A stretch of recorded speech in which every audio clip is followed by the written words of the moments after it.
इन बच्चों को फंसाने वाली भी बीजेपी है, इनको वहाँ पे लाने के लिए मजबूर करने वाली भी बीजेपी है।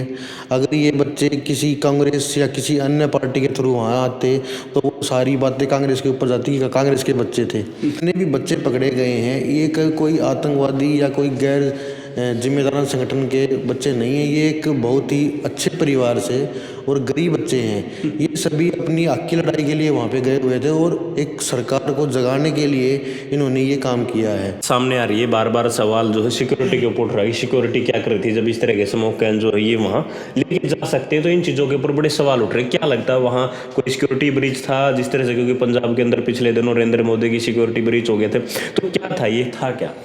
जिसकी आप सिक्योरिटी की बात कर रहे हो कि संसद के अंदर जाने के लिए आपको एक पास की ज़रूरत होती है। तो हम इसमें अगर सिक्योरिटी का कमियां बताएं तो सिक्योरिटी कमी कहाँ बताएं कि बीजेपी की तरफ से करवाई गई है या ये खुद की गई है। नमस्कार। कल संसद भवन में जो हुआ वो आप सब ने देखा, किस तरह से संसद भवन के अंदर दो युवक जो विजिटर पास के ऊपर अंदर गए थे उन्होंने किस तरह से एक स्मोक कैन छोड़ते हुए वहां हंगामा किया। और वहां से जानकारी जो सामने निकल के आई कि जो युवा दो अंदर गए थे वो बेरोजगारी से परेशान बताए जा रहे थे और उन्होंने संसद भवन में हंगामा किया। और हंगामे के पीछे उनकी मंशा केवल इतनी थी कि वो कह रहे थे कि हम तानाशाही जो है उसको बंद करो। इस तरह के नारे जो है संसद भवन के अंदर और बाहर जो है लगाए गए हैं। और जिस तरह की बातें उनके द्वारा कही गई है वो कहीं ना कहीं बेरोजगारी से फ्रस्ट्रेट जो है वो दिखाई दे रहे थे। लेकिन मामले में जो है दो युवकों को अंदर जो है सांसदों ने पकड़ा, उनको पीटा, बाहर जो प्रदर्शन कर रहे थे उनको पकड़ा और उनकी भी जो है पिटाई वहां हुई। अब पुलिस ने, दिल्ली पुलिस ने जो है यूएपीए के तहत उनके खिलाफ मामला दर्ज कर लिया और तरह तरह की बातें जो है अब निकल के सामने आ रही है। लेकिन 2001 में जो हुआ था उसकी 22वीं बरसी पर जो है ये संसद भवन के अंदर हंगामा हुआ। और हंगामा करने के पीछे इनके अभी तक जो पुलिस का कहना है कि इनके पीछे किसी संगठन का कोई हाथ जो है वो सामने नहीं आया है। लेकिन कानूनी सलाहकार के जो है एक वकील जो है एडवोकेट मोहित वो हमारे साथ हैं। इस मामले में होगा क्या और उनकी मंशा जो है अभी तक पुलिस की तरफ से जो स्टेटमेंट आ रही है उसमें स्पष्ट है कि उनके पीछे किसी संगठन का हाथ नहीं है। लेकिन होगा क्या इस मामले में वो जानकारी जो है मोहित वर्मा से लेंगे। और यूएपीए के तहत होता क्या है, इस मामले में होता क्या है और किन लोगों के ऊपर ये लगाया जाता है। वकील साहब स्वागत है आपका सबसे पहले तो। और मैं आपसे जानना चाहूंगा कि यूएपीए होता क्या है और इस मामले में होगा क्या जो आरोपी पकड़े गए हैं। ये एक अनलॉफुल एक्टिविटी प्रिवेंशन एक्ट होता है। इसके अंदर क्या है कि जो हमारे देश के खिलाफ जो आतंकवादी गतिविधियां होती हैं, जो हमारे देश के खिलाफ बोला जाता है, उसके अंदर ये एक्ट लगाया जाता है। और जो ये कल जितने भी बच्चे पकड़े हैं जिन्होंने ये घटना की है ये सभी इसी के अंदर इनको यूएपीए एक्ट के अंदर इनको लगाया गया है इनके ऊपर। तो और जो जितने भी बच्चे पकड़े गए हैं ये कोई आतंकवादी या कोई गैर जिम्मेदार संगठन के बच्चे नहीं हैं, ये एक बहुत ही अच्छे परिवार से और गरीब बच्चे हैं। ये सभी अपनी हक की लड़ाई के लिए वहाँ पे गए हुए थे और एक सरकार को जगाने के लिए इन्होंने ये काम किया है। दूसरी बात ये कह रहे हैं कि ये बच्चे किसी दूसरे संगठन से जुड़े हुए हैं, गलत संगठन से जुड़े हुए हैं, ऐसा कुछ भी नहीं है। बल्कि पुलिस ने भी यही कहा कि जितने भी ये लड़के और एक लड़की पकड़ी गई है ये एक बहुत अच्छे पढ़े लिखे परिवार से और गरीब परिवार से आते हैं। ये बच्चे अपना हक की लड़ाई के लिए, अपनी बेरोजगारी को दिखाने के लिए नहीं बल्कि पूरे देश की बेरोजगारी को दिखाने के लिए वहाँ पे गए थे और सरकार को जगाने के लिए इन्होंने ये काम किया है। अच्छा, दूसरा एक बात सामने आ रही है, बार बार सवाल जो है सिक्योरिटी के ऊपर उठ रहा है। सिक्योरिटी क्या कर रही थी जब इस तरह के स्मोक कैन जो है ये वहाँ लेके जा सकते हैं, तो इन चीज़ों के ऊपर बड़े सवाल उठ रहे हैं। क्या लगता है वहाँ कोई सिक्योरिटी ब्रीच था जिस तरह से, क्योंकि पंजाब के अंदर पिछले दिनों नरेंद्र मोदी की सिक्योरिटी ब्रीच हो गए थे, तो क्या था, ये था क्या? जिसकी आप सिक्योरिटी की बात कर रहे हो कि संसद के अंदर जाने के लिए आपको एक पास की ज़रूरत होती है। अगर उनके पास कोई पास मिले तो वो कोई कांग्रेस के किसी अन्य पार्टी के नहीं है, वो एक बीजेपी सांसद हैं मैसूर से, वे उनके पास पे उनकी एंट्री की गई है। और कोई वे गलत पासिस नहीं है, वे एक ओरिजिनल पासिस हैं। और जिस बीजेपी सांसद की हम बात कर रहे हैं वो मोदी जी के बहुत ही नज़दीकी रहे हैं। मोदी जी की जीवनी भी उन्होंने लिखी है और 2014 और 2019 में सांसद रहे हैं वो।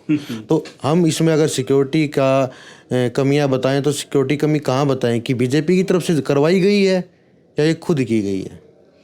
तो एक जानकारी जो है और बड़ी सामने आ रही है कि ये जो लोग थे सारे पढ़े लिखे थे, अलग अलग स्टेटों के हैं ये सारे, कोई एक स्टेट के नहीं और बताया जा रहा है सभी जो है। और एक भगत सिंह फैन क्लब नाम से कोई सोशल मीडिया का पेज है, ये सब उससे जुड़े हुए हैं। एक चीज़ जो है टारगेट या बार बार दिखाई जा रही है वो ये है कि ये सभी शहीद भगत सिंह फैन क्लब कोई पेज है उससे जुड़े हुए हैं। तो इसके पीछे क्या लगता है वकील साहब, क्या देखते हैं आप? नहीं, ऐसा कुछ नहीं है। ये सभी बच्चे एक गरीब परिवार से हैं। कोई पीएचडी है, कोई नेट क्वालिफाई है। इनको जॉब का इशू था, इनको कहीं पे भी जॉब नहीं मिल रही थी। ये जहाँ भी जा रहे थे वहाँ सिफारिश और पैसे की डिमांड हो रही थी। ये अपनी बेरोज़गारी को दिखाने के लिए कि देश में क्या चल रहा है, जो बच्चे क्वालिफाई हैं उनको ही जॉब नहीं मिल रही है, ये उस चीज़ का एक सवाल उठाने के लिए वहाँ पे गए थे। और वहाँ पे जो भी हुआ वो एक अलग तरीके से बेरोजगारी दिखाने का और देश को जगाने का काम किया गया है। अच्छा वकील साहब, एक बात बताइए, हमारे देश का जो सिस्टम है और हमारा देश जिस तरह सिस्टम से काम करता है, क्या लगता है कि इन बच्चों को जो है न्याय मिल पाएगा या यूएपीए के तहत ही अंदर ही? इन बच्चों को फंसाने वाली भी बीजेपी है, इनको वहाँ पे लाने के लिए मजबूर करने वाली भी बीजेपी है। अगर ये बच्चे किसी कांग्रेस या किसी अन्य पार्टी के थ्रू वहाँ आते तो वो सारी बातें कांग्रेस के ऊपर जाती कि कांग्रेस के बच्चे थे। अब ये गए ही बीजेपी सांसद की पर्ची के ऊपर है, वीआईपी पास के ऊपर हैं। तो बीजेपी उस चीज़ को छुपा कर ये क्यों बता रही है कि ये बच्चे वहाँ पे किसी गलत काम के लिए आए थे। तो इसलिए ये एक सरकार की मंशा है, बेरोज़गारी के जितने भी बच्चे परेशान हैं उनको ढकने के लिए, वो अपनी कमज़ोरियों को ढकने के लिए इन बच्चों को अब अंदर डालेगी और उसके बाद इन बच्चों के ऊपर वो कार्रवाई करेगी जो एक आतंकवादियों के ऊपर होती है।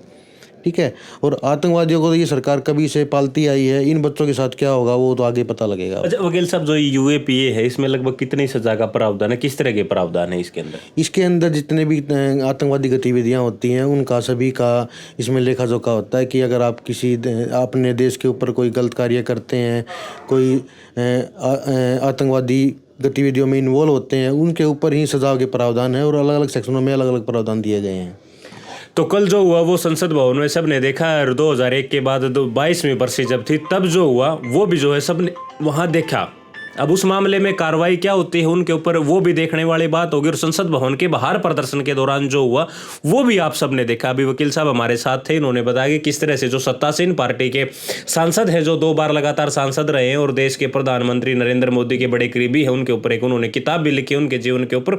तो इससे अंदाजा लगाया जा सकता है कि वो सांसद जो है मोदी जी के कितने करीब हैं, देश के प्रधानमंत्री के कितने करीब हैं।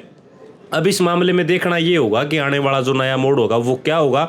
अभी तक जो दिल्ली पुलिस है उनकी तरफ से जो मामला दर्ज किया गया उसमें स्पष्ट कहा गया कि अभी तक इनकी जो है किसी भी संगठन के साथ या किसी आतंकी गतिविधि में इनका कोई इन्वॉल्वमेंट नहीं है। तो ये देखने वाली चीज़ होगी और आप सबसे अपील है कि इस वीडियो को शेयर करिएगा और इसके ऊपर आप क्या विचार रखते हैं वो हमें कमेंट बॉक्स में ज़रूर रखिएगा। शुक्रिया, धन्यवाद।